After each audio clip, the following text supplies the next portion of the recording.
The air was thick with the scent of blooming jasmine. But it did nothing to calm the storm brewing in my chest. I stood on my porch, the chipped red paint under my sneakers crunching faintly, as Karen's voice sliced through the quiet suburban morning like a siren. You owe this neighborhood, Mia. Your house, that house should be Charlotte's wedding gift. It's only right. Her manicured finger jabbed toward my home, the one I'd poured every dime and dream into. Her daughter Charlotte, blushing in a sundress behind her, looked like she'd rather be swallowed by the manicured lawn. Karen's demand wasn't a request. It was a decree, delivered with the smug certainty of someone who'd never been told no. My grip tightened on the coffee mug, the ceramic warm against my palms, and I felt the first spark of defiance ignite. This wasn't just about a house. It was about my house-me sanctuary, my fight, my everything. 3 years ago, I'd bought this fixer-upper in Willow Creek, a sleepy HOA-controlled neighborhood where every mailbox matched and every blade of grass was measured. The house was a wreck-peeling wallpaper, creaky floors, a roof that leaked when it sneezed. But it was mine. I'd spent nights sanding floors until my hands blistered, mornings hauling drywall with sweat stinging my eyes, and every paycheck turning dreams into brick and mortar. Karen, the HOA president, had been a thorn since day one.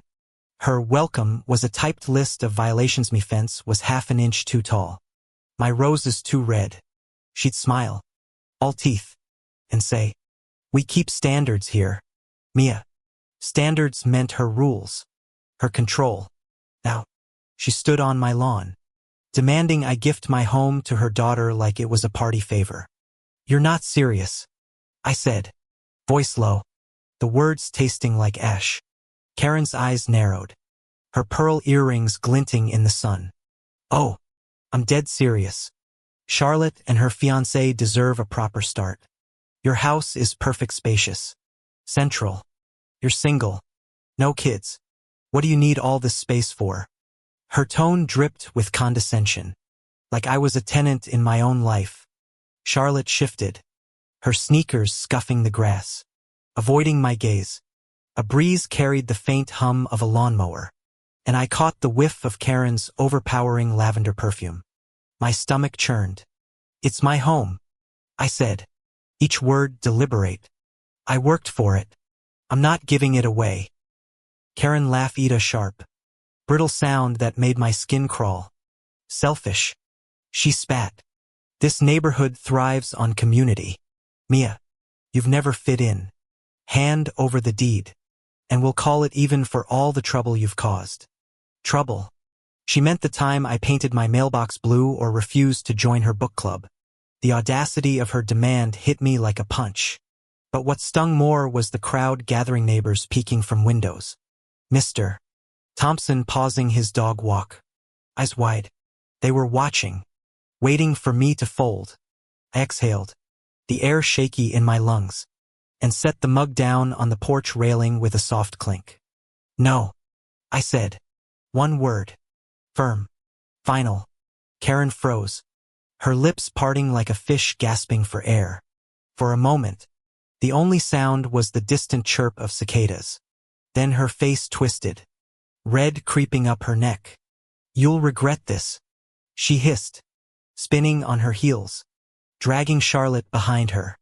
The girl glanced back, her eyes wide with something, guilt, fear, couldn't tell, as their SUV peeled out, tires screeching. I felt the weight of every stare on my back. My hands trembled, but not from fear. Anger.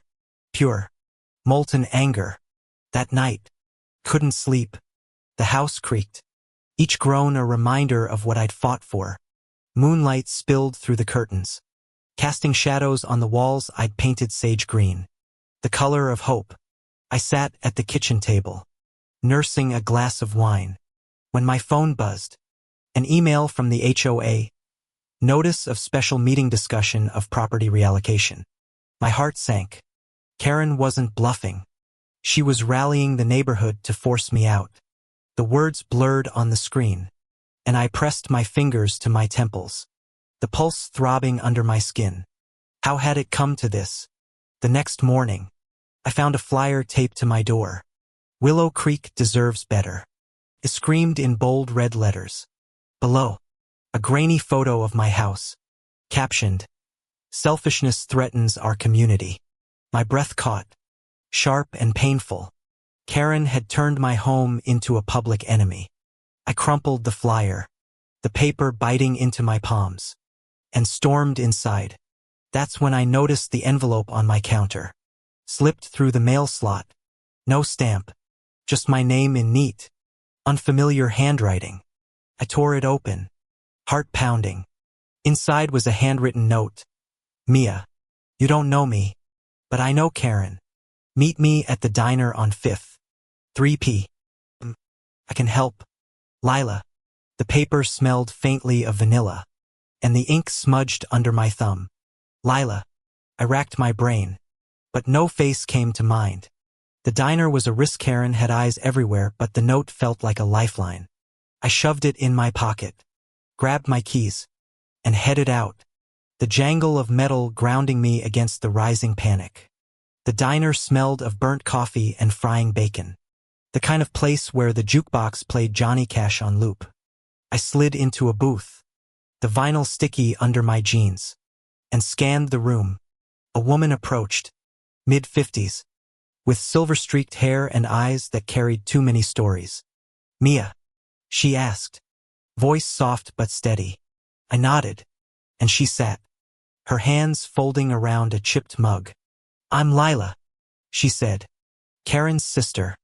My jaw dropped, the air catching in my throat. Sister. Karen never mentioned family. Only her perfect daughter and her perfect rules. Lila leaned in, her voice dropping to a whisper. "Karen's done this before, bullied people out of their homes. She tried it with me 10 years ago. Wanted my condo for her vacation rental scheme.